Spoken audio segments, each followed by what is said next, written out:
Billionaire waited furious in his office for his ex to sign the divorce, until she arrived with twins. Before we begin, drop a comment telling us which city you're watching from. And once the story ends, don't forget to rate it from 0 to 10.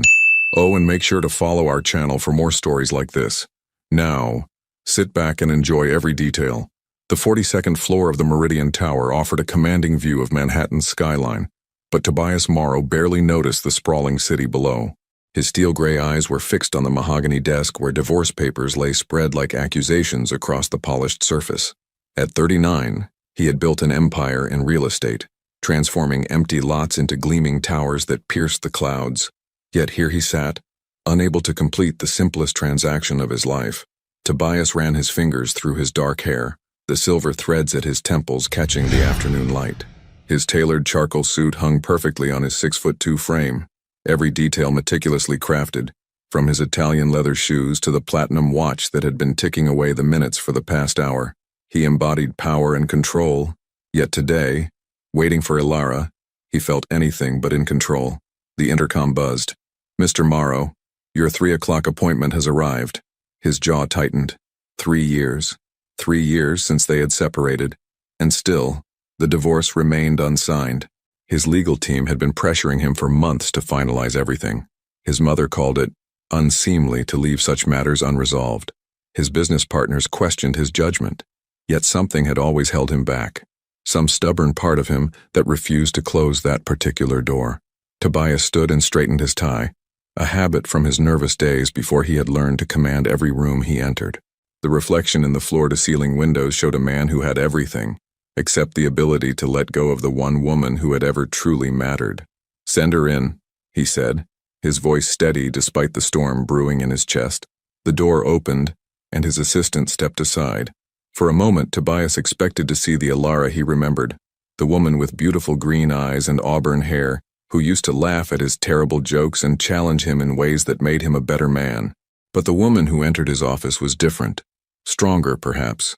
There was a quiet confidence in her posture that hadn't been there before, a certainty that came from facing life's hardest challenges alone. Ilara Quintana had always been beautiful, but at 32, she possessed a grace that took his breath away.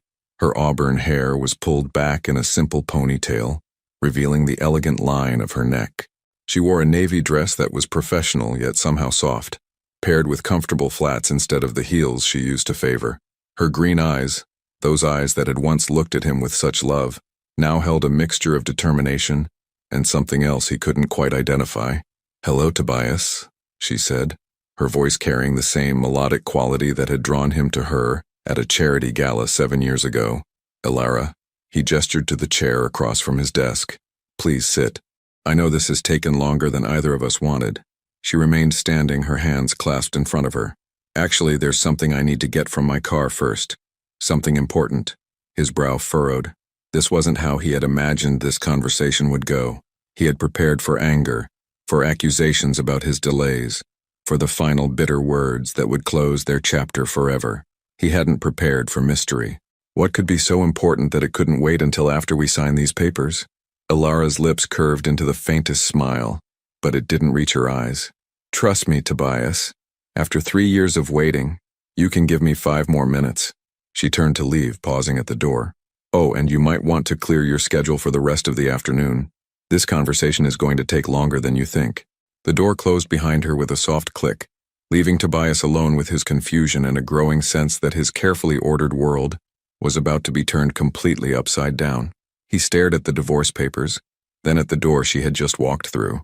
In all his years of negotiations, of high-stakes deals worth billions, he had never felt so unprepared for what was coming next. Outside his window, the city continued its relentless pace, but time seemed suspended in his office. Whatever Ilara needed to retrieve from her car, whatever had put that look of quiet determination in her eyes, Tobias knew with absolute certainty that nothing would ever be the same again. What secret could Ilara be hiding that would change everything Tobias thought he knew about their separation?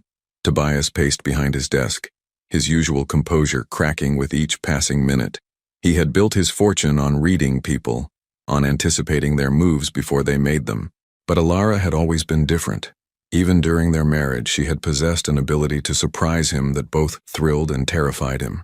The sound of the elevator chiming in the distance made him freeze mid-step. His heart hammered against his ribs as footsteps approached his office door. Not just one set, but what sounded like several. His assistant's voice was muffled through the thick walls, followed by Alara's gentle responses. When the door opened again, Tobias turned, expecting to see Alara alone. Instead, his world tilted on its axis. She stood in the doorway, no longer the composed woman who had left minutes earlier. Now she looked nervous, protective, as she maneuvered a double stroller into his pristine office. Two small faces peered up at him from beneath matching blue caps, faces that made his breath catch in his throat. The boys couldn't have been more than 2 or 3 years old, with dark hair that caught the light exactly like his own, and eyes that were unmistakably familiar. The one on the left had Alara's button nose, while the other possessed the strong jawline that Tobias saw in his mirror every morning. They were beautiful, perfect, and absolutely impossible. Alara. His voice came out strangled, barely above a whisper. What? Who are they? She closed the door behind her and moved the stroller closer, her hands trembling slightly as she knelt beside the children. Tobias, I'd like you to meet Oliver and Sebastian, your sons. The words hit him like a physical blow. He gripped the edge of his desk, his knuckles white against the dark wood. My sons? That's impossible. We separated 3 years ago, and they're obviously not. They're 2 years and 5 months old. Alara interrupted, her voice steady despite the tears threatening to spill from her eyes. I found out I was pregnant 2 weeks after you moved out. 2 weeks after you changed your phone number and had your assistant screen all my calls. Oliver, or was it Sebastian, began to fuss, and Alara immediately reached for him, lifting him from the stroller with practiced ease. The child settled against her shoulder, his tiny hand fisting in her hair. The gesture was so natural, so maternal, that it made Tobias's chest ache with a longing he didn't understand. I tried to tell you, she continued, her voice growing stronger. I called your office dozens of times, I sent emails, I even came here once, but security wouldn't let me up. You made it very clear that you wanted nothing to do with me. Tobias sank into his chair, his mind reeling. The timeline made sense. Horrifying, perfect sense. Their last fight had been about children. He had wanted to wait, to establish more security, to plan every detail. She had wanted to start trying, to embrace the beautiful uncertainty of parenthood. The argument had escalated until he had said things, cruel, final things that had driven her from their home. They were born premature, Alara said, adjusting Oliver in her arms while Sebastian remained in the stroller, watching his father with curious eyes. I spent 3 months in the NICU, wondering if they would survive. Wondering if I should keep trying to reach a man who clearly didn't want to be found. Alara, He started to speak, but what could he possibly say? That he had been a coward? That he had been so terrified of not being the perfect father that he had chosen to be no father at all? Sebastian began to babble, reaching his chubby hands toward the golden letter opener on Tobias's desk. Without thinking, Tobias moved the sharp object out of reach, his protective instincts kicking in before his rational mind could catch up. They look like you, Alara observed, a sad smile playing at her lips. Everyone says so. Oliver has your stubborn streak. He refuses to eat anything green. And Sebastian? He's got your intensity. He studies everything like he's planning to buy it. Despite everything, Tobias found himself almost smiling. Then the full weight of the situation crashed over him. 3 years, Alara. I've missed 3 years of their lives. 2 years and 5 months. She corrected gently. And you didn't miss it. You chose not to be there. The words were delivered without malice, but they cut deeper than any accusation. She was right. He had made a choice, and now he was living with the consequences. Why now? He asked, his voice hoarse. Why bring them here today? Alara shifted Oliver to her other arm, meeting his gaze directly. Because they deserve to know their father. Because despite everything that happened between us, you're a good man, Tobias. And because, she paused, her voice catching, because I can't do this alone anymore. The admission hung between them like a bridge neither was sure they could cross. In the silence that followed, Sebastian let out a delighted squeal, clapping his hands as sunlight streamed through the windows and cast dancing shadows on the office walls. Tobias stared at his sons, and felt something crack open in his chest, something that had been locked away for 3 years. But as he reached toward Sebastian, his phone buzzed with an urgent message that would complicate everything even further. Tobias stared at the urgent message on his phone screen, his blood running cold. The text was from his business partner, Marcus Whitfield. Emergency board meeting called. Hostile takeover attempt by Meridian Corp. Need you here now. His empire, everything he had spent 15 years building, was under attack. The irony wasn't lost on him that as he discovered he was a father, he might lose everything that had defined him as a man. What is it? Alara asked, noticing the color drain from his face. He looked up at her, at Oliver nestled against her shoulder, at Sebastian who was now trying to climb out of his stroller with determined little grunts. 3 hours ago, his biggest concern had been signing divorce papers. Now he was a father of twins facing the potential destruction of his life's work. I have to go, he said, already reaching for his jacket. There's a crisis at the company. Now? Ilara's voice carried a note of disbelief. Tobias, we need to talk about... I know. He ran his hands through his hair, a gesture she remembered from their most stressful arguments. God, Ilara, I know. But if I don't handle this right now, I might not have anything left to offer them. Sebastian had successfully escaped his stroller and was toddling toward the massive windows, his small hands leaving prints on the glass. Tobias moved instinctively, scooping him up before the toddler could hurt himself. The weight of the child in his arms was foreign yet somehow right, and for a moment the crisis faded. Dada, Sebastian said, looking up at him with wide, curious eyes. The single word hit Tobias like a lightning strike. He stared down at this little person, his son, who somehow recognized him despite never having met him before. He's been saying that for months, Ilara said quietly. Whenever he sees tall men in suits, I think he's been looking for you. Tobias felt his throat close up. He gently set Sebastian down, watching as the boy immediately grabbed onto his leg like an anchor. Miss Ilara, his assistant's voice came through the intercom. Mr. Whitfield is on line 1. He says it's extremely urgent. The moment shattered. Reality crashed back in and Tobias looked between his phone, his business crisis, and the family he never knew he had. Come with me, he said suddenly. What? To the emergency meeting. Bring them. I can't just walk away from them again.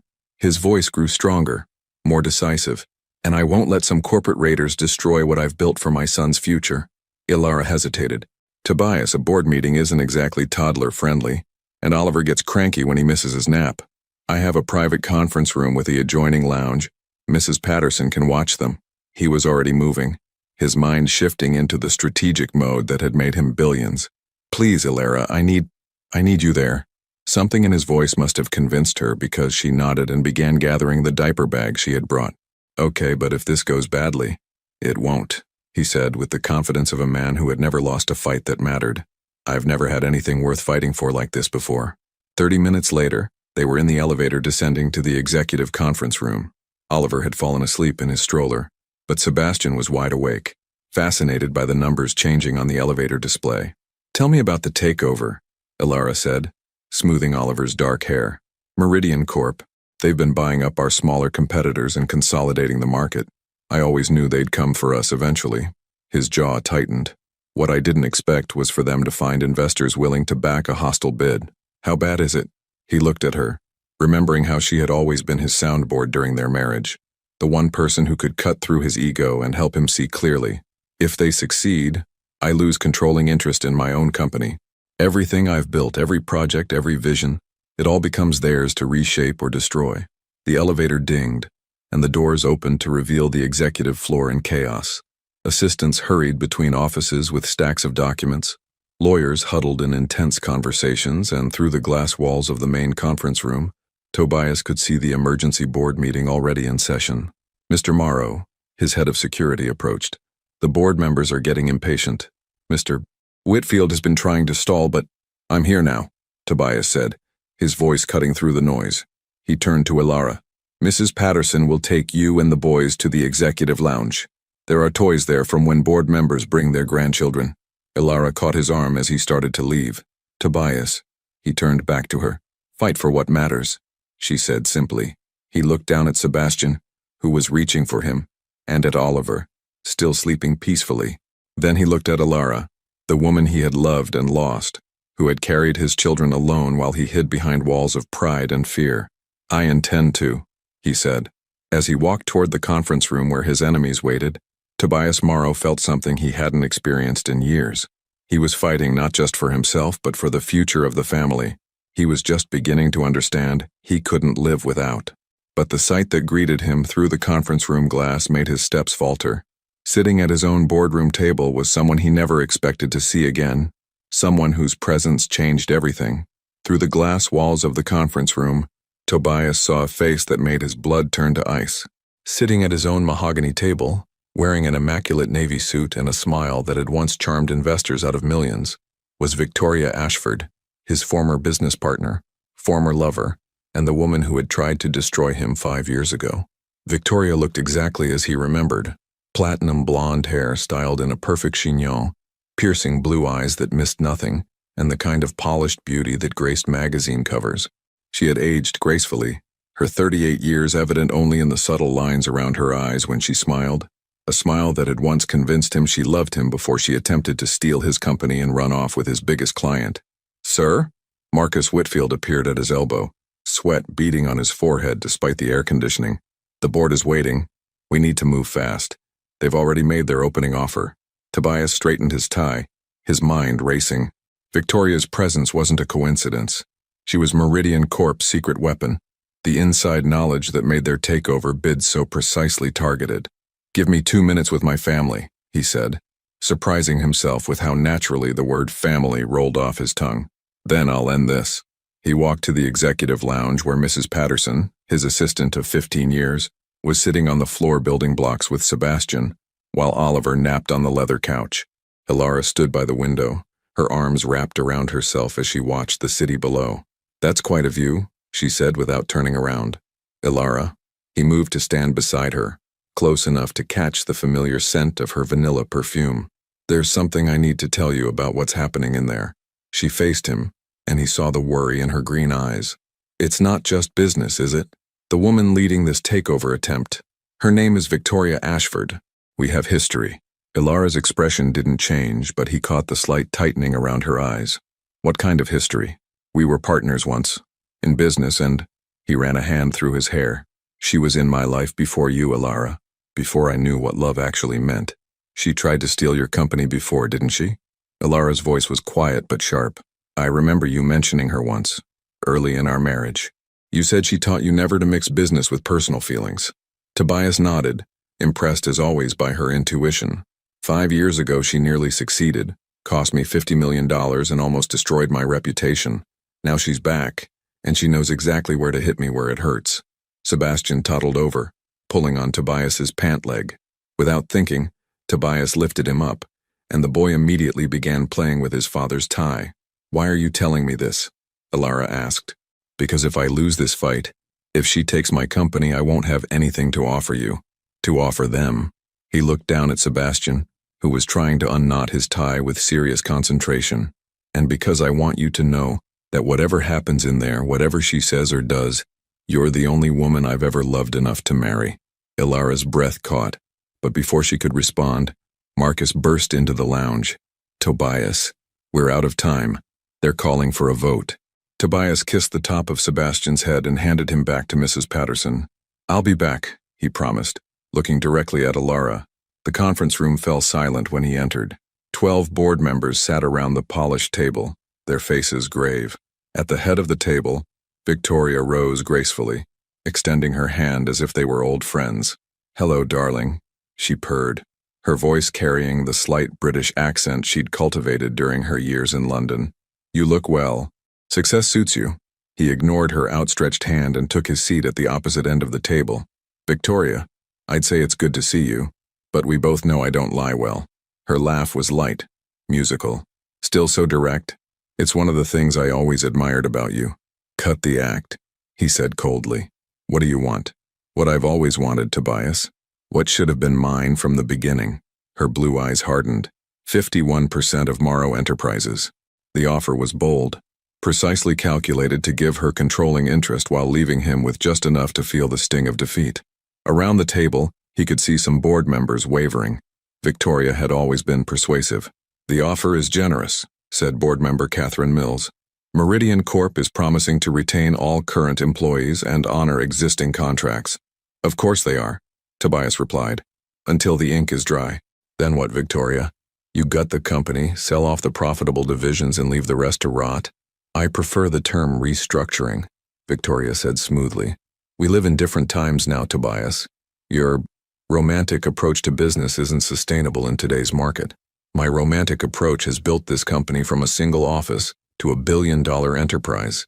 Yes, but at what cost? Victoria's voice softened with false sympathy. I heard about your divorce, darling. All those years building an empire while your marriage crumbled. Was it worth it? The question hit its mark, but not in the way Victoria intended. Tobias thought about Alara in the next room, about Oliver and Sebastian, about the family he had almost lost forever because he had prioritized exactly what Victoria was accusing him of: success over love. You're right, he said, surprising everyone in the room. I did make mistakes. I did put business before the people I cared about. But that's changing. Victoria's smile faltered slightly. This wasn't the response she had expected, which is why, Tobias continued, standing slowly, I'm not going to let someone who understands neither love nor loyalty anywhere near my company. He pressed a button on the conference table's control panel. The room screens lit up with documents, financial records, and email chains. Ladies and gentlemen, meet the real Victoria Ashford, the woman who embezzled $3 million from Ashford Holdings before fleeing to Europe. The woman who's been systematically buying Morrow Enterprises stock through shell companies for the past 18 months. And the woman who's been feeding inside information to our competitors. Victoria's face went white as the evidence mounted on the screens around them. How did you, she began, get this information? Tobias smiled coldly. I've had investigators watching you since the moment you set foot back in New York 6 months ago. Did you really think I'd forget what you were capable of? The room erupted in murmurs as board members studied the evidence. Victoria's carefully constructed facade began to crumble, but as security moved to escort her from the building, Victoria stood and delivered one final blow that changed everything. Congratulations on winning this battle, darling. But you might want to ask your lovely ex-wife why she really came to see you today, because I know something about dear Alara that you don't. Victoria's words hung in the air like poison, and Tobias felt the ground shift beneath his feet. Around the conference table, board members exchanged uncomfortable glances, sensing the personal drama unfolding before them. You have 30 seconds to explain yourself before security removes you, Tobias said, his voice dangerously quiet. Victoria smoothed her skirt and smiled with the satisfaction of someone playing her final devastating card. Tell me, darling, did sweet Alara mention why she waited 3 years to tell you about the children? Why she chose today, of all days, to bring them here?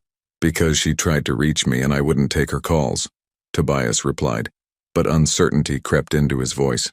Oh, she tried to reach you, certainly, but not for the reasons you think. Victoria pulled out her phone and scrolled through what appeared to be a series of photographs. 6 months ago, your ex-wife came to see me in London. The room went dead silent. Tobias felt his heart stop. That's impossible, he said. But even as the words left his mouth, he remembered something. Alara mentioning a business trip to Europe earlier that year. She had said it was for a consulting job, something about international marketing. Victoria turned her phone toward him, showing a photograph of Alara sitting across from her at what looked like an expensive London restaurant. The timestamp showed it was taken 6 months ago. She was quite desperate, actually, Victoria continued, her voice dripping with false sympathy. Struggling financially, you see. The medical bills from the premature births, the ongoing therapy costs for little Sebastian. He has developmental delays, doesn't he? All very expensive for a single mother. Tobias's mind reeled. Sebastian did seem smaller than Oliver, more cautious in his movements. Had Alara been dealing with medical issues alone while he lived in luxury? What did she want from you? He managed to ask. Information, darling. About your business dealings, your financial status, your weaknesses. She said she needed leverage to ensure you'd provide proper support for the children. Victoria's smile was cruel. I must say she was quite thorough in her questions about your assets and investment strategies. The implication hit him like a physical blow. Victoria was suggesting that Alara had been gathering intelligence, planning this moment, using their children as weapons in some elaborate scheme. You're lying, he said, but doubt crept into his voice. Am I? Victoria slid a small recording device across the table. I always record my business meetings. Would you like to hear your beloved ex-wife discussing the best way to manipulate your emotions? She was particularly interested in timing, when you'd be most vulnerable, most likely to give her what she wanted. Tobias stared at the device as if it were a snake. Everything he thought he knew about today, about Alara's courage in coming here, about her vulnerability, about their potential reconciliation, suddenly felt orchestrated. "Sir," Marcus whispered urgently, "perhaps we should discuss this privately." "Play it," Tobias commanded, his voice hollow. Victoria pressed play, and Alara's voice filled the room, clear and unmistakable. "I need to know his pressure points, Victoria. What makes him act impulsively? What would make him sign anything I put in front of him without reading it carefully?" The recording continued, capturing what sounded like Alara planning an elaborate manipulation. But something about it felt wrong. The tone was too cold, too calculating for the woman he knew. "I know this is hard to accept," Victoria said with mock compassion, "but your precious Alara played you, darling. The tears, the children, the perfect timing. It was all a performance." Tobias's hands clenched into fists. Rage and heartbreak warred in his chest. Had everything, her vulnerability, his growing feelings for his sons, the possibility of rebuilding their family, been an elaborate lie? But as Victoria reached for the recording device, clearly pleased with the chaos she'd created, Tobias noticed something that made his blood run cold. The timestamp on the recording was wrong. It showed a date from last week, not 6 months ago. "Marcus," he said quietly, "call building security. I want to see the elevator surveillance from 6 months ago. Every visitor log, every security camera." Victoria's confident smile flickered. "And get me the original metadata from that audio file," he continued, his voice gaining strength. "Right now." "Tobias, there's no need to," Victoria started. "There's every need." He stood, towering over her. "Because that recording was made last week, wasn't it? You had someone impersonate Alara's voice, probably using AI voice synthesis." Victoria's face went pale, but she maintained her composure. "You're being paranoid.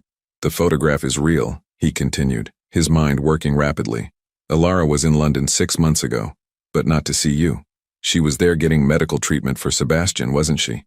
Treatment that insurance wouldn't cover in the States." The pieces clicked together with devastating clarity. Alara had taken their son abroad for specialized therapy, probably spending everything she had to give Sebastian the best chance at normal development. Meanwhile, Tobias had been living in luxury, completely oblivious to their struggles. "Security has the visitor logs, sir," Marcus reported, holding up his tablet. "No record of Alara Quintana ever visiting Victoria Ashford's hotel or any property associated with her during her London stay." Victoria's mask finally slipped, revealing the desperation beneath. "It doesn't matter. The fact remains that she waited 3 years. To protect our children from discovering their father was a coward," Tobias finished. "To protect them from the kind of person who would abandon his family when they needed him most." He turned to face the board members who had witnessed this ugly scene. "Meeting adjourned. Mrs. Ashford's offer is rejected unanimously. Security will escort her from the premises." As security moved toward Victoria, she made one last desperate attempt. "You'll regret this, Tobias. She doesn't love you, she never did. She's only here for your money." But Tobias was already walking toward the door, his only thought reaching the lounge where Alara waited with their children. He had to explain, had to apologize, had to somehow undo the damage that 3 years of pride and fear had created. He pushed open the lounge door to find Alara packing the diaper bag with quick, efficient movements. Oliver was in his stroller, fully awake now, while Sebastian sat on the floor playing with blocks. All three looked up when he entered, and the expression on Alara's face told him everything. She had heard every word through the thin walls. "Alara, please," he started. "We should go," she said quietly, not meeting his eyes. "The boys need dinner, and it's clear we've complicated your day enough." The distance in her voice was worse than any accusation. She believed he had doubted her even for a moment. As she lifted Sebastian into his stroller, Tobias realized that Victoria's greatest victory wasn't the failed takeover. It was the seed of doubt she had planted between him and the woman he was only just beginning to love again. Tobias watched helplessly as Alara secured Oliver and Sebastian in their stroller, her movements precise and controlled, the same way she used to organize their closet when she was upset during their marriage. She was building walls again, brick by brick, and he could see his family slipping away before he'd even had the chance to truly find them. "Alara, please don't go. Not like this." She finally looked at him, and the pain in her green eyes made his chest ache. "What would you like me to say, Tobias? That I understand why you believed her even for a moment? That it's okay that you thought I was capable of using our children as pawns?" I didn't believe her, he said desperately. I knew something was wrong with that recording from the beginning. I was just... You hesitated. The words were quiet but devastating. For 30 seconds you looked at me and wondered if I was lying to you, if everything about today was some elaborate con. Sebastian reached up from his stroller, making grabbing motions toward Tobias. The little boy's simple gesture of trust made the moment even more painful. "Dada," Sebastian said again, and Ilara's composure finally cracked. "Don't," she whispered, tears threatening. "Don't make this harder than it already is." Tobias knelt down in front of the stroller, bringing himself to eye level with his sons. Oliver was chewing on a small stuffed elephant, but Sebastian was watching him with those intense eyes that mirrored his own. "How bad is it?" he asked quietly. Sebastian's condition. Ilara's hand stilled on the stroller handle. "What?"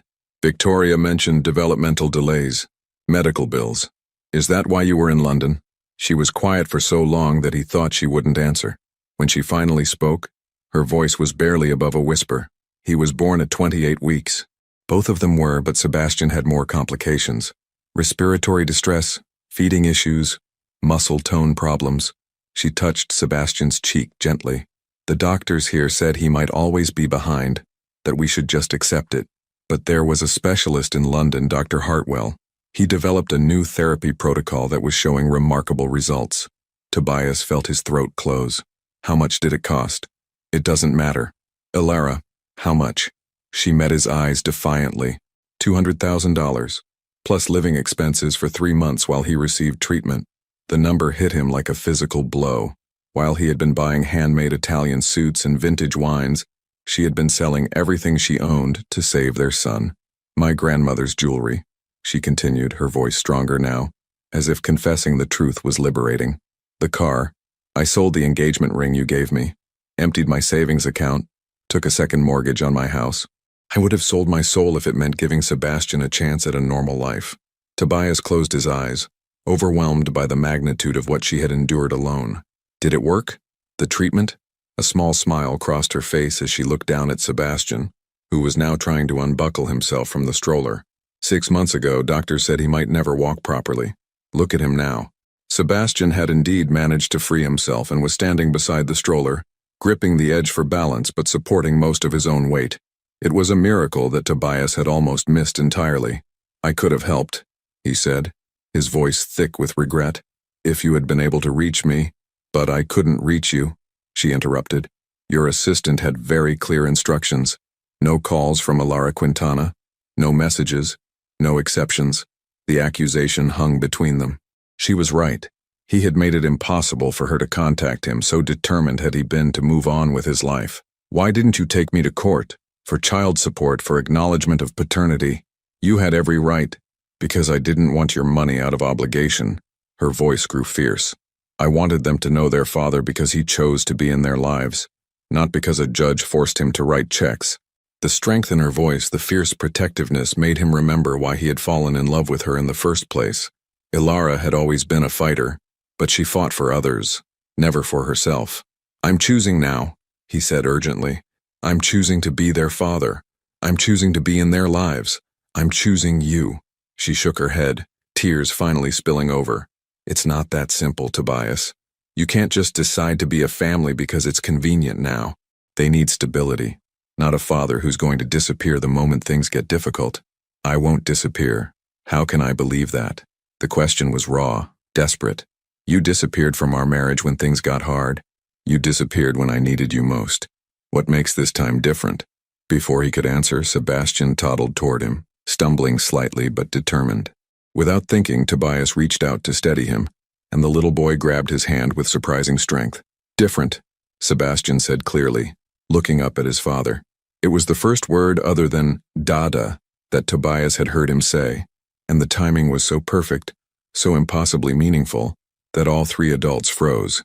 "Did he just—" Tobias began. "That's his newest word," Ilara said, wonder creeping into her voice despite everything. "He's been saying it all week whenever something changes. Different toy, different food, different place." Tobias looked down at Sebastian, who was still gripping his hand and smiling up at him with complete trust. In that moment, he understood what his son was trying to tell him. This was different. Everything about this moment, this second chance, this family, It was all different from the man he used to be. "You're right," he said, meeting Ilara's eyes. "I can't prove that I've changed with words, but let me show you. Let me prove that I'm different now." Oliver began to fuss, and Ilara automatically reached for him, lifting him from the stroller with practiced ease. The sight of her with both boys, managing everything alone as she had for 3 years, made Tobias's chest ache with admiration and regret. "How?" she asked, shifting Oliver to her hip. "How do you prove something like that?" Tobias pulled out his phone and made a call that surprised them both. "Marcus, cancel everything on my schedule for the next 2 weeks. Personal leave, effective immediately." He listened to his business partner's protests for a moment, then cut him off. "No, not a vacation. I'm learning how to be a father." He hung up and looked at Ilara, who was staring at him in shock. "2 weeks," he said. "Give me 2 weeks to show you that I'm not the same man who walked away from our marriage. Let me help with Sebastian's therapy, with Oliver's doctor appointments, with bedtime stories and diaper changes and all the things I should have been doing from the beginning." Ilara was quiet for a long time, studying his face as if trying to read his soul. Finally she spoke. "My apartment only has 2 bedrooms. It took him a moment to realize what she was saying. Not yes, but not no either. It was the beginning of a negotiation, the first step toward something that might eventually become trust. But before he could respond, Sebastian tugged on his hand and pointed toward the window, where the afternoon sun was setting over the city. "Home?" the little boy asked, looking between his parents with hopeful eyes. The question hung in the air, loaded with possibility and pain, hope and fear. Home, such a simple concept, yet so complex when it involved 3 years of separation, 2 children who barely knew their father, and 2 adults who were afraid to trust their hearts again. Ilara's apartment in Brooklyn was nothing like the penthouse they had shared during their marriage. The living room was small but warm, filled with colorful toys, children's books scattered across a well-worn coffee table, and family photos that made Tobias's heart ache. In every picture he saw the life he had missed. First steps, birthday parties, Christmas mornings, all celebrated without him. "The couch pulls out," Ilara said, setting down the diaper bag and immediately moving into the familiar routine of arriving home with 2 toddlers. "There are clean sheets in the hallway closet." Oliver was cranky from missing his nap and clung to his mother's leg, while Sebastian explored the living room with renewed energy, clearly happy to be in familiar surroundings. Tobias stood awkwardly near the door, unsure where he fit in this carefully orchestrated chaos. "What can I do?" he asked. Ilara paused in unpacking snacks from the diaper bag. "Sebastian needs his afternoon medication. It's in the kitchen, the blue bottle. 1 teaspoon with juice." The simple task felt monumental. Tobias had negotiated billion-dollar deals, but measuring medicine for his son seemed infinitely more important and terrifying. In the small kitchen he found the blue bottle and read the label carefully. Sebastian Quintana Morrow for muscle tone support. The hyphenated name hit him like a revelation. Even without his presence, even without his acknowledgement, Ilara had given their sons his name. "She kept your name," he whispered to himself, then louder. "Ilara, why did you give them my name?" From the living room, her voice carried a note of exhaustion. "Because they deserved to know who their father was even if he didn't want to know them." The words stung, but they also revealed something beautiful. Despite everything, despite his abandonment, she had still believed in the possibility that he might one day want to be their father. He returned to the living room with Sebastian's medicine, but the little boy was nowhere to be seen. Panic flashed through him. "Where's Sebastian?" "Probably in his room," Ilara said calmly, settling Oliver on the couch with a sippy cup. "He likes to play with his trains when he gets home." Tobias found Sebastian's room at the end of the hallway. It was painted pale blue with glow-in-the-dark stars on the ceiling, and an elaborate train set covering most of the floor. Sebastian sat in the middle of it all, carefully arranging the cars in a specific order. "Sebastian," Tobias called softly. "Medicine time." The little boy looked up and smiled, but when Tobias approached with the spoon, Sebastian shook his head vigorously and backed away. "No thank you," he said politely, using what was clearly a phrase Ilara had taught him. Tobias knelt down, remembering how he used to negotiate with difficult clients. "What if we make a deal? Medicine first, then we play trains?" Sebastian considered this, tilting his head in a gesture that was pure Tobias. "You play trains with me? I'd love to play trains with you." After the medicine was administered, With minimal fuss once Sebastian realized his father was serious about the train playing, Tobias found himself sprawled on the floor, learning the complex rules of Sebastian's train world. Each car had a name, a specific job, and a preferred place in the lineup. "This is Thomas," Sebastian explained, holding up the blue engine. "He's the leader. And this is Percy. He's little, but brave. Like you," Tobias said without thinking. Sebastian beamed at the comparison, and something warm settled in Tobias's chest. For the first time in 3 years, he felt like he was exactly where he belonged. An hour later, Ilara appeared in the doorway. "Dinner's ready," she announced, but she stopped when she saw them together. Sebastian curled against Tobias's side, both of them focused on building an elaborate bridge for the trains. "He usually doesn't warm up to people this quickly," she said quietly. Tobias looked down at Sebastian, who was now dozing against his shoulder. "Maybe he recognizes something. Or maybe," Ilara said, her voice softer than it had been all day. "He's just been waiting for his dad." Dinner was a chaotic affair. Oliver threw more food than he ate. Sebastian insisted on feeding himself and ended up wearing more pasta sauce than consuming it, and both boys seemed to have endless energy despite their earlier naps. Tobias watched in amazement as Ilara handled it all with patient efficiency, cleaning faces, refilling cups, cutting food into safe sizes, all while maintaining a conversation about trains and dinosaurs, and whether clouds had feelings. "How do you do this every day?" he asked as she wiped Oliver's hands for the 3rd time. "You adapt," she said simply. "You learn that perfection isn't the goal. Survival is." After dinner, it was bath time, and Tobias discovered that 2 wet toddlers in a small bathtub created more chaos than he had ever imagined possible. Sebastian loved the water and wanted to stay in forever, while Oliver was ready to get out the moment he was clean. Managing both their needs simultaneously required a level of multitasking that made running a corporation seem simple. "Don't let Sebastian drink the bathwater," Ilara called from the hallway where she was gathering pajamas. "He thinks it's hilarious, but it's not exactly sanitary." Too late. Sebastian had already taken a gulp and was grinning at his father with mischievous delight. "Sebastian," Tobias said sternly, but he couldn't keep the smile out of his voice. "Bathwater is not for drinking. Tastes like bubbles," Sebastian replied, completely unrepentant. By the time both boys were clean, dressed in pajamas, and settled for bedtime stories, Tobias was exhausted in a way he had never experienced. Physical tiredness from his morning workouts was nothing compared to the mental and emotional energy required to care for 2 small children. "Are you having second thoughts?" Ilara asked as they stood in the hallway between the boys' rooms. He looked at her, really looked at her. Her hair was escaping from its ponytail. There was a mysterious stain on her shirt, probably from Oliver's dinner, and she looked as tired as he felt. But there was also something peaceful about her, a contentment that he remembered from their early marriage. "No," he said firmly. "I'm having first thoughts. Real thoughts about what it means to be a father, what it means to be a family." From Sebastian's room came a small voice. "Daddy, Story." It was the first time Sebastian had called him Daddy instead of Dada, and the progression felt significant. Earned. "I'll read to Sebastian if you want to put Oliver down," Tobias offered. Ilara nodded, and for a moment their hands brushed as they passed in the hallway.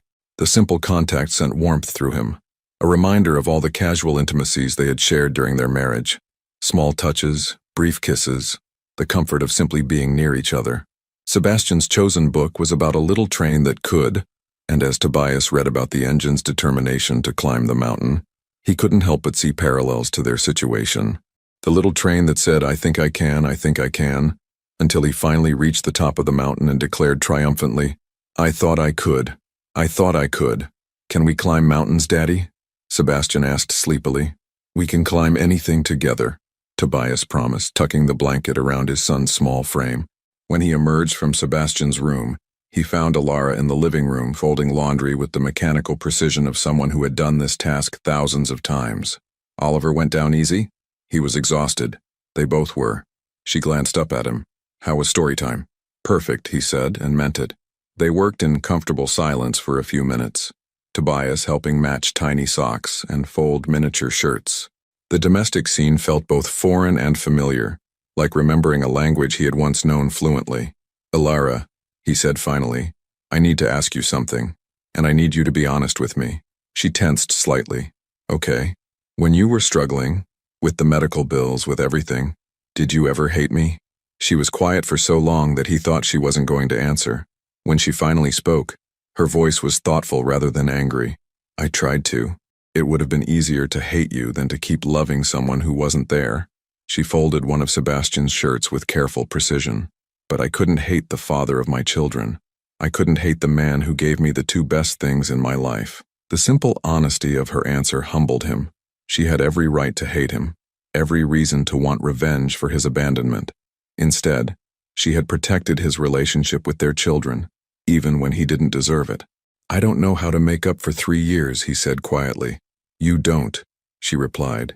You can't change the past, but you can choose what happens next. Before he could respond, a cry came from Oliver's room. Not distressed, but not quite settled either. Ilara started to get up, but Tobias touched her arm gently. Let me try, he said. She hesitated, then nodded. He likes his back rubbed in slow circles, and sometimes he needs his stuffed elephant repositioned. Tobias found Oliver standing in his crib, tears streaming down his face. When he saw his father, he reached up with both arms, a gesture of trust that made Tobias's throat tight with emotion. It's okay, buddy, Tobias murmured, lifting him up. Daddy's here. As he rubbed Oliver's back and swayed gently, the little boy gradually relaxed, his breathing evening out. By the time Tobias laid him back down, Oliver was nearly asleep, clutching his elephant and watching his father with drowsy contentment. When Tobias returned to the living room, he found Ilara watching him with an unreadable expression. What? He asked. You're good at this, she said softly. Better than I expected. I have good teachers, he replied, gesturing toward the boys' rooms. But as they prepared the couch for him and said their careful goodnights, Tobias couldn't shake the feeling that he was being tested, not just by Ilara, but by circumstances beyond their control. Being a father for one evening was different from being a father for a lifetime. As he lay on the pull-out couch listening to the unfamiliar sounds of a family home at night, the hum of the refrigerator, the occasional murmur from one of the boys' rooms, the soft sound of Ilara moving around in her bedroom, Tobias realized that everything he thought he wanted from life had been wrong. But just as he was beginning to believe that maybe, just maybe, they could rebuild what they had lost, his phone buzzed with a message that threatened to destroy everything they had started to build. The message on Tobias's phone came from Dr. Harrison Chen, the pediatric neurologist who had been monitoring Sebastian's progress since his premature birth. The timestamp showed 11:47 p.m., and the urgency in the brief text made Tobias's blood run cold. Need to speak with you immediately regarding Sebastian's latest test results. Call me regardless of the hour. Tobias sat up on the pull-out couch, his heart hammering as he processed the implications. He had spent the evening falling in love with fatherhood, watching Sebastian arrange his trains with meticulous care, reading bedtime stories, feeling like he was finally becoming the man his family needed. Now, in the space of a single text message, everything felt fragile again. He looked toward the hallway where his family slept peacefully, unaware that their world might be about to shift again. The thought of waking Ilara with potentially devastating news made him hesitate, but keeping this from her would be another betrayal in a relationship already strained by too many secrets. Moving quietly to the kitchen, he dialed Dr. Chen's number. The phone rang twice before the doctor answered, his voice alert despite the late hour. Mr. Morrow, thank you for calling so quickly. What's wrong with Sebastian? Tobias asked, dispensing with pleasantries. The test results, how bad is it? There was a pause that lasted an eternity. I need to be very clear about something first. When did Ilara tell you about Sebastian's condition? The question confused him. Today. She mentioned the premature birth, the developmental delays, the treatment in London. And did she tell you about the latest MRI results from last week? No. A chill ran down Tobias's spine. Should she have? Dr. Chen's sigh was audible through the phone. Mr. Morrow, I sent those results to Ilara 5 days ago. The scans show something we've been monitoring since Sebastian's birth, a small but significant abnormality in his brain development that could affect his motor skills and cognitive function as he grows. Tobias gripped the phone tighter. What kind of abnormality? Paraventricular leukomalacia. It's a form of brain injury that sometimes occurs in premature babies. The good news is that Sebastian's case is mild, and with continued therapy his prognosis is quite positive. The concerning news is that he'll need specialized treatment for the next several years, possibly including surgery when he's older. The words hit Tobias like physical blows. Surgery, years of treatment, his little boy, who had just learned to climb mountains in bedtime stories, facing challenges that no child should have to endure. What does this mean for his future? He managed to ask. With proper care, Sebastian can live a relatively normal life. He may always be slightly delayed in some areas, but many children with similar conditions go on to have successful, fulfilling lives. The key is consistent long-term medical support. And the cost? Another pause. Substantial. The insurance coverage will help, but there will be significant out-of-pocket expenses. Specialized therapy, potential surgery, ongoing monitoring. We're looking at several $100,000 over the next decade. Tobias closed his eyes, understanding beginning to dawn. How long has Alara known about this specific diagnosis? The formal diagnosis came 3 months ago, but we've been monitoring these concerns since Sebastian's birth. Alara has been remarkably strong throughout this process. Remarkably strong. The phrase echoed in Tobias's mind as pieces clicked into place. Alara's hesitation today, her concern about his commitment, her insistence that the children needed stability. She hadn't just been protecting them from potential disappointment. She had been preparing to handle Sebastian's medical future alone, just as she had handled everything else. Dr. Chen, I need to ask you something confidential. Has Alara been struggling financially with Sebastian's care? The doctor's hesitation told him everything. I can't discuss specific financial details, but I will say that Alara has made significant sacrifices to ensure Sebastian receives the best possible care. She's explored every option, exhausted every resource, including, Tobias realized, coming to him today. Not as manipulation or revenge, but as a last resort. A desperate mother seeking help for her child from the one person who had both the means and the responsibility to provide it. Thank you, Dr. Chen. I'll discuss this with Alara and we'll schedule a follow-up appointment. Mr. Morrow, for what it's worth, Sebastian is a remarkable little boy. With the right support, his future is very bright. After hanging up, Tobias stood in the darkened kitchen, overwhelmed by the magnitude of what Alara had been carrying alone. She had come to him today not because she wanted to manipulate him, but because she was drowning, and he was the only lifeline available for their son. A soft sound from the hallway made him turn. Alara stood in the doorway wearing an oversized t-shirt and pajama pants, her hair tousled from sleep. She looked younger, more vulnerable, and when she saw his expression, her face immediately filled with concern. What's wrong? She asked, moving toward him. Is it work? Did Victoria? Dr. Chen called, he said quietly. Her face went pale, and he watched as she processed the implications. He told you about the latest results. Why didn't you tell me, Alara? Today when we were talking about Sebastian's treatment, about the medical bills, why didn't you mention the PVL diagnosis? She leaned against the kitchen counter as if she needed the support. Because I didn't want you to stay out of pity. I didn't want you to help us because you felt sorry for the sick child. So you were planning to handle it alone? Again? I've been handling it alone for 3 years, she said, a flash of her old strength returning. I can handle it for 3 more or 30 more if I have to. But you shouldn't have to. The words came out more forcefully than he intended. He's my son too, Alara.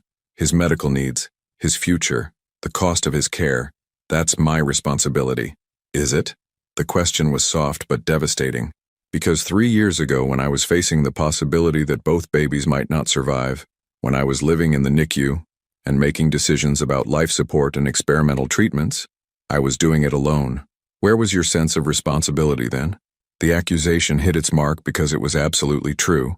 While she had been fighting for their children's lives, he had been sulking about the end of their marriage, completely oblivious to the battle she was waging. You're right, he said. I failed them then. I failed you. But I'm here now and I want to help. I want to be the father they need, the partner you need. For how long?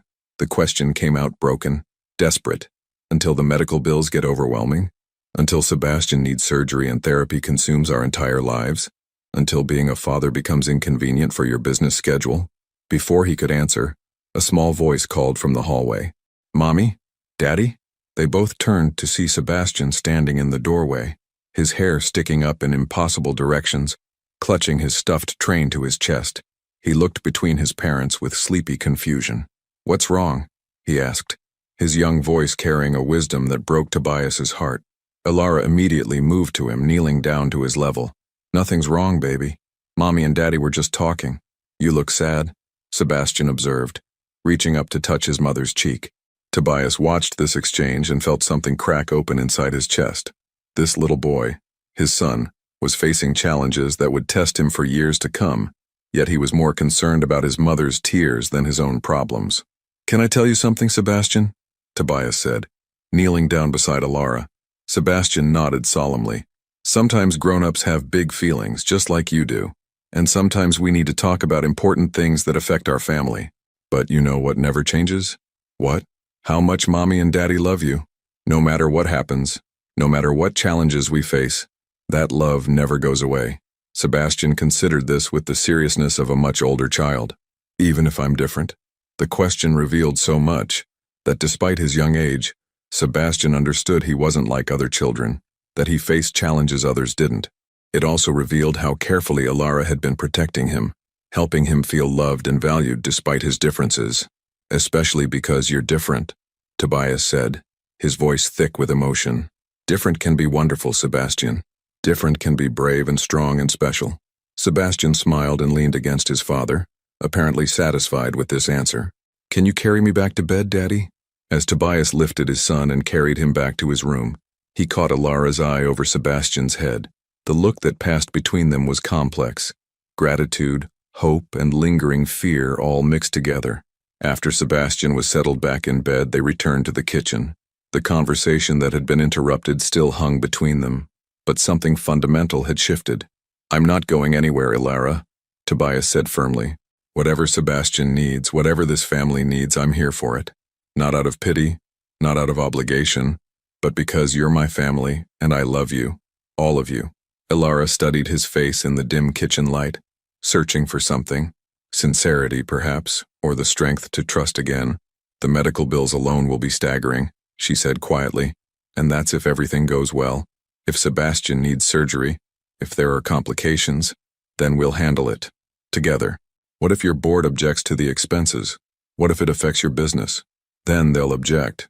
His voice grew stronger, more certain. "Alara, I spent 3 years thinking that my business was the most important thing in my life. Today, I held my son while he called me Daddy, and I realized I've been living my life completely backwards." She was quiet for a long moment, and when she finally spoke, her voice was barely a whisper. "I'm scared, Tobias. I'm scared to hope that this time might be different. I'm scared to let the boys get attached to you and then have you leave when things get difficult. I'm scared too," he admitted. "I'm terrified that I won't be good enough, that I'll fail them again, but I'm more terrified of missing another moment of their lives." As they stood together in the quiet kitchen, surrounded by the gentle sounds of their sleeping children, Tobias felt the weight of the future settling around them. There would be medical appointments and therapy sessions, financial stress and difficult decisions. There would be moments of fear and uncertainty, times when love might not feel like enough. But there would also be bedtime stories and train sets, first words and proud moments, the daily miracles of watching two remarkable little boys grow into the men they were meant to become. As Alara reached for his hand in the darkness, linking their fingers together for the first time in 3 years, Tobias knew that whatever challenges lay ahead, they would face them the way Sebastian approached his toy trains, one careful, determined step at a time. 3 weeks into their fragile new arrangement, Tobias had begun to believe that maybe, just maybe, they could make this unconventional family work. He had learned the intricate routine of morning medications, mastered the art of convincing Oliver to eat vegetables, and discovered that Sebastian's physical therapy sessions were both heartbreaking and inspiring to watch. Most importantly, he had seen glimpses of the woman he fell in love with returning to Alara's eyes, moments when her guard dropped and she laughed at his attempts to braid her hair, or smiled when he sang ridiculous songs during bath time. Then Sebastian collapsed during breakfast on a Thursday morning, and their carefully constructed world shattered. It happened without warning. One moment Sebastian was methodically eating his cereal, arranging the pieces by color as he always did, and the next he was convulsing on the kitchen floor while Oliver screamed from his high chair, and Alara dropped to her knees beside their son, her medical training kicking in even as her mother's heart broke. "Call 911, she commanded, her voice steady despite the terror in her eyes as she turned Sebastian onto his side and checked his airway. Tobias had faced boardroom crises, hostile takeovers, and million-dollar disasters, but nothing had prepared him for the helpless panic of watching his child's body betray him. His hands shook as he dialed, his voice cracking as he gave the dispatcher their address. "How long has he been seizing?" the dispatcher asked. 2 minutes, Ilara called out, her eyes never leaving Sebastian's face. "Maybe 3. Is he breathing?" "Yes, but it's shallow. We need them here now." The ambulance arrived in 6 minutes that felt like 6 hours. As the paramedics worked over Sebastian's small form, now unconscious but breathing steadily, Tobias found himself making promises to a god he wasn't sure he believed in. He would give up everything, his company, his wealth, his pride, if Sebastian would just be okay. In the emergency room at Brooklyn Methodist Hospital, they were thrust into a nightmare of medical terminology, urgent consultations, and waiting. Oliver had been taken to Ilara's neighbor, Mrs. Rodriguez, leaving Tobias and Ilara alone with their fears in a sterile room that smelled of disinfectant and desperation. "This is my fault," Ilara whispered, staring at her hands. "I should have seen the signs. I should have known something was wrong." "How could you have known?" Tobias asked, reaching for her hand. "You've been doing everything right. You've been incredible." She pulled away from his touch. "Have I? Because 3 weeks ago, Sebastian was stable. 3 weeks ago, his symptoms were manageable. Then you came back into our lives, disrupting our routine, changing everything, and now, you think I caused this?" The accusation hung between them like a toxic cloud. Ilara's face crumpled and she pressed her hands to her mouth as if she could take back the words. "I don't know what I think anymore," she said through her fingers. "I just know that my baby is in there fighting for his life, and I can't help him." Dr. Chen arrived an hour later, his face grave as he reviewed Sebastian's chart and the preliminary test results. When he finally spoke, his words confirmed Tobias's worst fears. "Sebastian has developed hydrocephalus, fluid buildup in his brain. It's a complication we've been monitoring since his diagnosis, but the onset was faster than we anticipated." "What does that mean?" Tobias asked, though he wasn't sure he wanted to know the answer. "It means he needs surgery. Immediately. We need to insert a shunt to drain the excess fluid and relieve the pressure on his brain." Ilara made a sound that was part sob, part prayer. "How dangerous is it?" Dr. Chen's hesitation told them everything. Any brain surgery carries risks, especially in a child Sebastian's age. But without the surgery, the pressure will continue to build, potentially causing permanent brain damage or, worse. The unspoken word, death, filled the space between them. "I need to call Dr. Hartwell in London," Ilara said suddenly. "He's the specialist who treated Sebastian before. Maybe there's an alternative." "Ilara," Dr. Chen interrupted gently. "I've already consulted with Dr. Hartwell. We're in agreement. This is Sebastian's best chance." The consent forms felt like signing their son's life away. Page after page of risks and complications, percentages that didn't capture the magnitude of what they were facing. Tobias watched Ilara's hand tremble as she signed, and he realized that for all his wealth and influence, he was as powerless as any other parent in this situation. "I can't do this," Ilara whispered as they wheeled Sebastian toward the operating room. Their little boy looked impossibly small on the gurney, his face peaceful in medicated sleep, unaware of the battle being waged for his future. "Yes, you can," Tobias said, wrapping his arms around her as Sebastian disappeared behind the surgical doors. "We can. Together." But even as he said the words, he felt Ilara pulling away from him emotionally, retreating behind the walls she had built to protect herself from exactly this kind of pain. The surgery took 4 hours. 4 hours of pacing the waiting room, drinking terrible coffee, and pretending to read magazines while their minds raced with worst-case scenarios. Tobias called his office twice to cancel meetings before realizing that he didn't care about any of it. His entire world was in an operating room fighting for life. "I keep thinking about all the things I didn't do," Ilara said during the 3rd hour. "All the bedtime stories I was too tired to read, all the times I was impatient with him for taking too long to put on his shoes." "You're an amazing mother," Tobias said firmly. "Sebastian knows how much you love him. Do I love him enough?"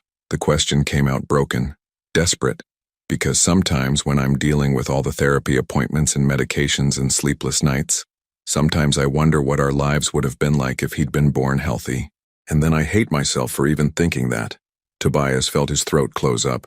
He had wondered the same thing, not about loving Sebastian less, but about the complexity of loving a child whose needs were so much greater than those of typical children. The guilt that came with that wondering was crushing.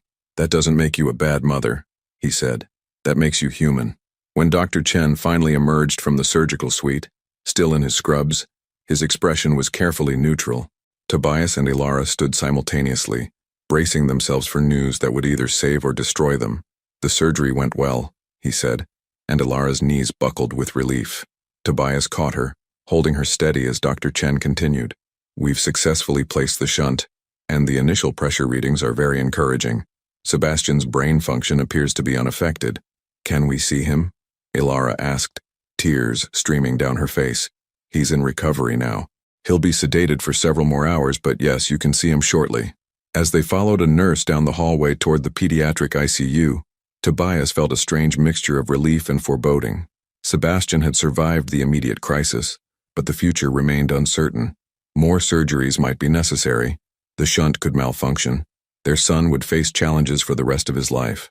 But when they saw Sebastian lying in the hospital bed, pale but breathing steadily, his small chest rising and falling with mechanical precision, Tobias felt something solidify inside him. This was his son, his family. Whatever came next, whatever challenges they faced, he would be here for all of it. "I want to stay with him tonight," Ilara said, settling into the chair beside Sebastian's bed. "We'll both stay," Tobias corrected. She looked at him with eyes that held a mixture of gratitude and something else. Fear, perhaps, or resignation. "Tobias, I need to tell you something." The serious tone of her voice made his stomach clench. "What is it?"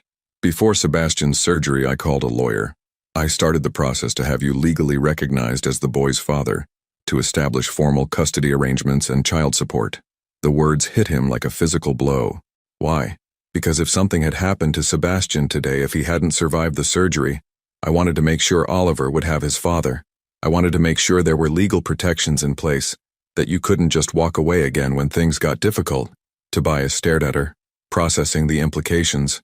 Even in the midst of the crisis, even while facing the possibility of losing one child, she had been thinking about protecting the other. The depth of her strength and foresight humbled him. "And if I had said no? If I had refused to sign the papers?" Ilara's smile was sad, knowing. "Then I would have known that everything these past 3 weeks was just you playing house until the novelty wore off." The accusation stung because 3 weeks ago it might have been true. 3 weeks ago he might have been attracted to the idea of family without fully understanding the weight of responsibility that came with it. "I'll sign whatever papers you need," he said. "But not because you're forcing me to.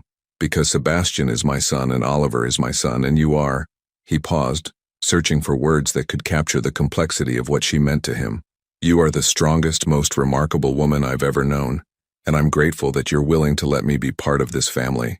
As they sat vigil beside their son's hospital bed, watching machines monitor his vital signs and waiting for him to wake up, Tobias realized that this was what love really meant. Not the grand gestures or passionate declarations, but the quiet commitment to show up for the hard days, to hold each other's fears, to choose each other again and again, even when everything felt uncertain. When Sebastian's eyes finally fluttered open 12 hours later, the first word he spoke was barely a whisper. "Daddy?" And Tobias knew with absolute certainty that no boardroom victory, no business triumph, no amount of wealth could ever compare to the simple miracle of being there to answer, "I'm here, buddy. Daddy's here." 6 months after Sebastian's surgery, Tobias stood in the conference room of Morrow Enterprises, facing the most important decision of his life. But this time it wasn't about mergers or acquisitions. It was about choosing between the empire he had built and the family he couldn't imagine living without. The emergency board meeting had been called by his investors, led by his former mentor, Charles Whitmore, whose weathered face showed disappointment as he slid a folder across the mahogany table. "These are Sebastian's medical expenses for the past 6 months, Charles said gravely. $1.2 million, Tobias. And according to Dr. Chen's projections, we're looking at another 2 to 3 million over the next 5 years. Around the table, board members shifted uncomfortably. These were men and women who had supported Tobias through every business challenge. But the personal had become very public when Sebastian's surgery had required emergency funds from the company's medical benefits program. "Your personal obligations are affecting the company's bottom line," added board member Margaret Foster, her voice not unkind but firm. "The shareholders are beginning to ask questions." Tobias remained standing, his hands clasped behind his back as he studied the faces around the table. People who had been colleagues, friends, allies. Now they were looking at him as if he had become a liability. "What are you asking me to do?" he said quietly. Charles opened another folder. We're prepared to offer you a generous buyout package. You keep your personal assets, your investment portfolio, enough to ensure comfortable lives for your family. But you step down as CEO and sell your controlling interest in the company. You're forcing me out. We're offering you a choice. Margaret corrected. Continue down this path, bankrupting yourself and potentially the company for one child's medical needs, or accept that sometimes love means making practical decisions. The words hit him like a physical blow. Practical decisions. 6 months ago he might have agreed with them. 6 months ago he might have seen Sebastian's medical needs as a burden rather than simply part of loving his son. I need time to consider this, he said. You have until tomorrow morning, Charles replied. The vote is scheduled for 9 a.m. Tobias left the building in a daze. As his driver navigated the familiar streets toward Brooklyn, he thought about the man he had been when this all started. Someone who measured worth in stock prices and quarterly reports, who believed that success meant accumulation and control. He found Alara at Sebastian's physical therapy session, watching their son work with determination that made Tobias's chest tight with pride. 6 months post-surgery, Sebastian was exceeding every expectation. He walked with barely noticeable hesitation. His speech had improved dramatically, and his cognitive development was progressing beautifully. The little boy who had once struggled to climb stairs now navigated the therapy equipment with confidence. "Look, Daddy," Sebastian called out, successfully completing a balance exercise that had been impossible just months before. "I did it." "You sure did, buddy," Tobias said, scooping him up for a hug. Over Sebastian's head he met Alara's eyes and saw the question there. She could read his mood like she always had. After therapy, they picked up Oliver from daycare and headed home to the house Tobias had bought for them 3 months ago, a modest but comfortable place in Park Slope with a backyard where the boys could play safely. It wasn't the penthouse mansion of his former life, but it was filled with something more valuable: laughter, crayon drawings on the refrigerator, and the chaos of a real family. The board met today, he told Alara as they prepared dinner together, a routine that had become sacred to him. Her hand stilled on the vegetables she was chopping. "And? They want me to choose, the company or the family." Alara set down her knife and turned to face him fully. "What did you tell them?" "That I needed time to think." She studied his face with the intensity that had first attracted him to her 7 years ago. "Do you need time to think?"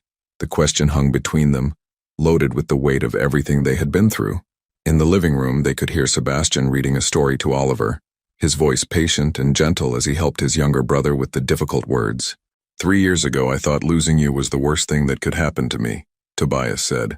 I convinced myself that if I just built the company bigger, made more money, achieved more success, the emptiness would go away. Did it work? For a while, I thought it did. But the night Sebastian had his surgery, sitting in that waiting room, I realized that none of it mattered. The money, the power, the recognition, all of it was meaningless compared to the possibility of losing him. Alara moved closer, close enough that he could see the flecks of gold in her green eyes. "So what's your answer?" "I don't know how to be anything other than successful," he admitted. "I don't know who I am without the company, without the achievement." "You're Sebastian and Oliver's father," she said simply. "You're the man who learned to braid hair and read bedtime stories. You're the person who sleeps on our couch 3 nights a week because Sebastian has nightmares and needs you there. You're the man I'm falling in love with all over again." The word stopped his heart. In 6 months of rebuilding their relationship, of learning to be a family, she had never said anything about love. They had been careful, cautious, taking things day by day. "Alara, I know we haven't talked about it," she continued, her voice stronger now. "I know we've been focused on the boys, on Sebastian's recovery, on just figuring out how to be in the same room together. But somewhere between that first night when you stayed up with Oliver's fever, and last week when you carried Sebastian to bed after his therapy session, I realized that I never stopped loving you. I just stopped believing that we could make it work. And now I think we're both different people than we were 3 years ago. Better people. Stronger people." She reached for his hands. "The question is, do you believe we can make it work?" Before he could answer, Sebastian appeared in the doorway, his small face serious. "Daddy, are you going away again?" The question came from a place of deep intuition that children possessed. Sebastian couldn't have understood the business discussion, but he had sensed the tension, the possibility of loss. Tobias knelt down to Sebastian's level. "Why would you ask that, buddy? You look sad." And sometimes when people look sad, they go away. The simple honesty of the observation broke something open in Tobias's chest. He thought about all the times in his life when he had chosen the easier path, the safer option, the decision that protected his pride rather than his heart. "Sebastian, can I tell you something important?" The little boy nodded solemnly. "Sometimes grown-ups have to make big decisions about what's most important to them. And you know what's most important to me?" "What?" "You and Oliver and Mommy. Being your daddy. Being part of this family. That's the most important job I'll ever have." Sebastian's face lit up with a smile that could have powered the city. "So you're staying?" "I'm staying," Tobias promised, looking up at Alara as he said it. Forever. That night, after the boys were asleep, Tobias and Alara sat on the back porch, sharing a bottle of wine and watching the stars emerge over Brooklyn. "You'll miss it," she said quietly. "The company, the power, the rush of closing big deals." "Maybe," he admitted, "but I won't miss being the kind of man who could walk away from his family when things got difficult." "What will you do instead?" Tobias smiled, thinking of the plans that had been forming in his mind for weeks. "I'm going to start a foundation for families dealing with medical crises like Sebastian's. Use my experience, my contacts, my resources to help other parents who are facing impossible choices between financial survival and their children's health." Ilara turned to stare at him. "Tobias, that's incredible. I've been talking to Dr. Chen about it. There are so many families struggling with exactly what we went through. Children who need specialized care, parents who are forced to choose between bankruptcy and their child's future. I want to change that. It won't make you rich." "I'm already rich," he said, gesturing toward the house where their children slept peacefully. "I have everything that matters." As if summoned by their conversation, Oliver's cry came through the baby monitor. Alara started to get up, but Tobias touched her arm gently. "Let me," he said. In Oliver's room, he found his younger son standing in his crib, tears streaming down his face from a bad dream. The moment Oliver saw his father, he reached up with both arms, seeking comfort. "It's okay, buddy," Tobias murmured, lifting him up. "Daddy's here." As he rocked Oliver back to sleep, Tobias thought about the board meeting tomorrow, about the choice he would have to announce. It should have been difficult, should have required agonizing consideration of pros and cons. Instead, it was the easiest decision he had ever made. The next morning, wearing a simple suit instead of his usual designer attire, Tobias walked into the Morrow Enterprises conference room for the last time as CEO. The board members were already assembled, their faces expectant and slightly sympathetic, as if they knew what his decision would be. "Gentlemen, ladies," he began, standing at the head of the table where he had presided over countless meetings, "I want to thank you for everything we've accomplished together. This company has been my life for 15 years. Charles nodded approvingly, clearly expecting resignation.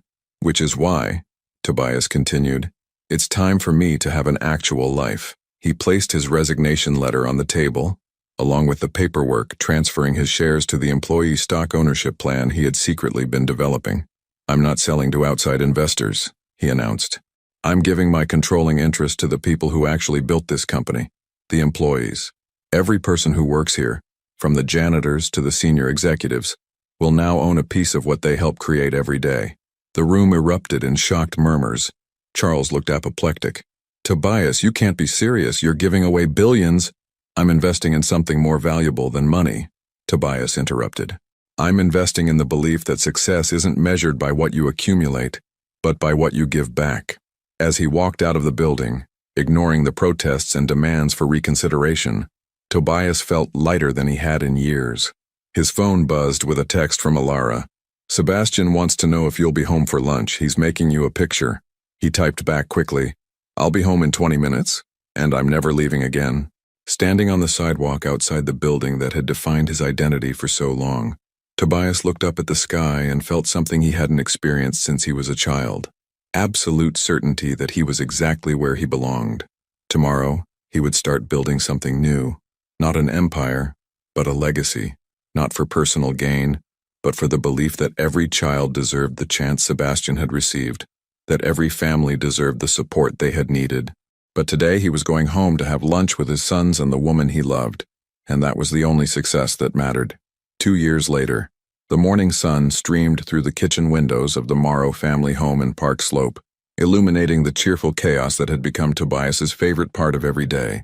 Sebastian, now 4.5, sat at the breakfast table methodically arranging his cereal by color while explaining to his younger brother the importance of proper organization.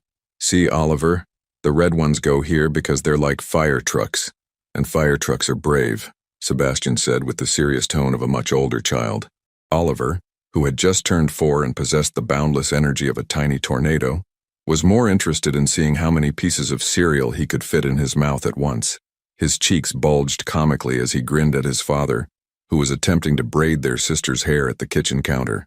"Hold still, princess," Tobias murmured to 6-month-old Isabella, whose dark hair was finally long enough for tiny ponytails. She gurgled happily, reaching for his face with chubby fingers that had recently discovered the joy of grabbing everything within reach. "You're getting better at that," Alara observed, entering the kitchen in her scrubs. 2 years of rebuilding their relationship had led to remarriage 8 months ago, and 6 months later, they had welcomed Isabella, a surprise that had filled their home with even more joy and even less sleep. "I've had excellent teachers," Tobias replied, securing the tiny elastic with the concentration of a man performing surgery. "Sebastian showed me the YouTube tutorial." "YouTube tutorial?" Ilara laughed, the sound filling the kitchen with warmth. "Since when do you watch hair tutorials?" "Since I realized that being a father means learning things I never thought I'd need to know," he said, successfully completing Isabella's first official ponytail. "Last week it was how to get Play-Doh out of carpet. This week it's hair accessories for babies." Sebastian looked up from his cereal arrangement. "Next week, Daddy's going to learn how to braid friendship bracelets for my school project." "Is he now?" Ilara asked, kissing the top of Sebastian's head. "I volunteered," Tobias said solemnly. Apparently fathers who can braid are very impressive to 4-year-olds. The easy banter between them was something Tobias never took for granted. 2 years ago, they had been strangers learning to trust each other again. Now they moved through their morning routine with the synchronized efficiency of a couple who had chosen each other daily, through sleepless nights and medical appointments, through toddler tantrums and the profound joy of watching their children thrive. Sebastian's recovery had exceeded every medical expectation. The little boy who had once struggled with basic motor skills now rode a bicycle, played soccer with modified rules, and attended mainstream preschool where his teachers described him as remarkably resilient and kind. The shunt was still there, would always be there, but it had become simply part of who Sebastian was rather than a limitation defining his life. "I have to leave for the hospital in 10 minutes, Ilara said, refilling her coffee cup. "Mrs. Rodriguez will be here at 8 to watch Isabella, and the boys' pickup is at 3:30. "I'll get them," Tobias said automatically. The foundation board meeting was moved to tomorrow. 2 years after walking away from Morrow Enterprises, the Sebastian Morrow Foundation for Pediatric Medical Support had become Tobias's greatest professional achievement. What had started as a personal mission to help families facing medical crises had grown into a national organization that had already assisted over 3,000 children and their families. The foundation provided emergency financial assistance, connected families with specialized care, and advocated for policy changes that made healthcare more accessible for children with complex medical needs. "How's the new family in Boston?" Ilara asked, referencing the case that had been keeping Tobias up at night recently. 7-year-old girl with a rare genetic condition. The parents have been told she needs experimental treatment that insurance won't cover. Sound familiar? His voice carried the weight of memory, but also the determination that had driven him for 2 years. "What's the foundation covering?" "Everything. Treatment, travel expenses, lodging for the family during the 6-month protocol. Dr. Hartwell in London is consulting on the case." Ilara paused in packing her lunch, looking at him with the expression that still made his heart skip beats. "You know what I love most about what you do now?" "What?" "You're not just changing one family's life. You're changing how the system works for everyone." It was true. The foundation's advocacy work had already led to changes in insurance coverage requirements in 12 states. Tobias had testified before Congress twice, sharing Sebastian's story and arguing for legislative changes that would prevent families from facing impossible choices between financial ruin and their children's health. "Speaking of changing lives," Tobias said, settling Isabella in her high chair and handing her a soft toy, "I got a call yesterday from Marcus." "Marcus from your old company?" "The employee stock ownership plan has made everyone millionaires. Turns out that when people own the company they work for, they're incredibly motivated to make it successful." Ilara smiled. So you're saying that giving away your billion-dollar company was a good investment? Best decision I ever made, he said, then corrected himself. Second best decision I ever made. What was the first? Coming to that divorce meeting 2 years ago instead of sending my lawyer. The reminder of how they had started this journey made them both quiet for a moment. So much had changed since that day when Tobias had expected to finalize their divorce, and instead discovered he was a father. Sebastian's initial health crisis, the hostile takeover attempt, Victoria's manipulations, the surgery that had tested their fragile reunion, all of it felt like a lifetime ago. Daddy, Oliver said, climbing down from his chair and tugging on Tobias's shirt. Can you come to show and tell today? I want to show my friends my daddy. The simple request made Tobias's throat tight with emotion. Oliver, who had no memory of life before his father's return, took for granted what had once seemed impossible. A dad who was present, involved, available for the small moments that mattered most. What time is show and tell, buddy? After lunchtime. Mrs. Peterson says I can bring something special to share with the class. And you want to bring me? Oliver nodded enthusiastically. Because you're the most special thing I have. Ilara pressed her hand to her mouth, her eyes filling with tears. Even after 2 years, moments like these could overwhelm them with gratitude for what they had found together. I'll be there, Tobias promised, lifting Oliver up for a hug. I wouldn't miss it. As Ilara prepared to leave for her shift at Brooklyn Methodist, where she had returned to nursing after taking time off during Sebastian's recovery, she paused to watch her family.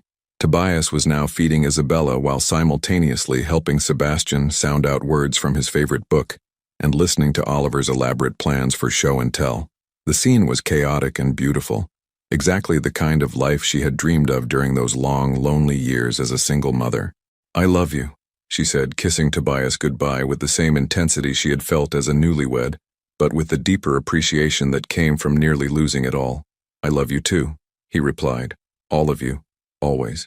After Ilara left for work, Tobias settled into the morning routine that had become sacred to him. Sebastian's physical therapy exercises in the living room, during which Oliver tried to copy every movement. Isabella's tummy time on a blanket, while both boys provided commentary on her progress. The careful administration of Sebastian's medications, now reduced to just 2 daily doses that barely registered as an inconvenience. At 10 o'clock, his phone rang with a call that had become routine but never lost its significance. Good morning. This is Dr. Chen's office calling with Sebastian's quarterly appointment reminder. Thank you, Tobias said. We'll see you next Wednesday at 2 o'clock. And Mr. Morrow? Dr. Chen asked me to tell you that Sebastian's latest scans continue to show excellent progression.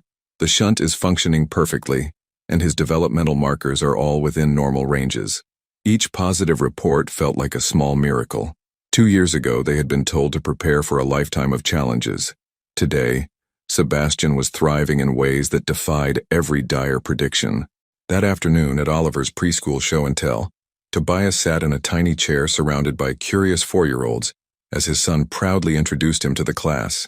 This is my daddy, Oliver announced with the confidence of someone presenting a priceless treasure. He used to have a really big building with his name on it, but now he helps sick kids get better. And he makes the best pancakes in the whole world. And he never goes away, even when things are hard. The teacher, Mrs. Peterson, smiled as the other children asked questions about Tobias's work with the foundation. He found himself explaining, in preschool appropriate terms, how sometimes families needed help when their children were sick, and how grown-ups could work together to make sure no child had to go without the care they needed. So you're like a superhero? Asked a little girl named Emma. No, Oliver corrected seriously. He's better than a superhero. He's a daddy. That evening, as they sat around the dinner table, all 5 of them together, healthy and whole, Tobias reflected on the man he had been 2 years ago. That version of himself would have found this life impossibly small, would have felt suffocated by the routine of family dinners and bedtime stories and weekend trips to the park. Now he couldn't imagine anything more expansive than this love, more successful than this happiness. Daddy, Sebastian said, breaking into his thoughts. I have something to tell you. What's that, buddy? Sebastian's face was serious, the way it got when he was processing something important. At school today, Tommy said his daddy travels for work all the time and misses lots of stuff. And I told him that my daddy used to be like that, but now he chooses to stay home with us. And what did Tommy say? He said he wishes his daddy would choose that too. Sebastian paused, considering his words carefully. It made me feel sad for Tommy, but also really happy for us. Across the table, Ilara's eyes met Tobias's, and in that look was the acknowledgement of what they had built together. Not just a family, but a way of living that prioritized presence over prestige, connection over conquest. Later that night, after the children were asleep and he and Ilara were cleaning up the kitchen together, Tobias's phone buzzed with an email that made him stop mid-rinse. "What is it?" Ilara asked, noticing his expression. "An invitation to speak at the World Economic Forum about family-centered business practices. They want me to keynote a session on redefining success in corporate leadership. Will you do it?" Tobias considered the opportunity, a chance to share Sebastian's story, to advocate for policies that supported working families, to influence other business leaders who might be struggling with similar choices. "Only if you and the kids can come with me. The foundation can cover the travel expenses, and I think Sebastian would love to see Switzerland." Ilara smiled, the expression that had captured his heart 7 years ago and continued to inspire him every day. "I think that sounds perfect." As they finished the dishes and prepared for bed, Tobias thought about the speech he might give at the forum. He would talk about the night Sebastian was born prematurely, about the years he had missed while building an empire, about the morning his son had called him daddy for the first time. He would share the truth he had learned, that success without family was just expensive loneliness, that power without love was just elaborate emptiness. But mostly he would talk about choice, the daily decision to show up, to be present, to choose love over fear, connection over control, family over everything else that the world insisted was more important. Standing in the doorway of Isabella's nursery, watching his daughter sleep peacefully in her crib, Tobias felt the weight and wonder of responsibility settle around him like a blessing. 3 children who trusted him completely, a wife who had given him a second chance he had never deserved, a life filled with ordinary moments that felt extraordinary because they were shared. He thought about the man who had sat in a conference room 2 years ago, furious about signing divorce papers, completely unaware that his life was about to begin. That man had measured worth in dollars and success in deals closed, and importance in buildings that bore his name. This man measured worth in bedtime stories and scraped knees kissed better, and the sound of his children laughing. This man knew that success was Sebastian reading his first book independently, Oliver's proud announcement at Show and Tell, Isabella's first smile when she saw his face. As he turned off the lights and headed toward the bedroom where Ilara waited, Tobias whispered a prayer of gratitude for the woman who had never stopped believing in the possibility of family, even when he had given up on it entirely. Tomorrow would bring new challenges, foundation work that mattered, children who needed him, a marriage that required daily tending. But tonight, surrounded by the quiet peace of his sleeping family, Tobias Morrow knew with absolute certainty that he had found the only success that truly counted, a life built on love, sustained by choice, and measured in moments that money could never buy. In the end, the billionaire who had expected to sign divorce papers had discovered something far more valuable than any fortune. He had found his way home. What choice would you have made in Tobias's position? The empire you built or the family you discovered? Share your thoughts in the comments below. Your participation means a lot to the channel. Please share your thoughts in the comments. Thank you for watching. If you enjoyed the story, please subscribe to our channel and leave a comment below letting us know what you thought. Your feedback and support mean a lot to us. Stay tuned for more exciting stories.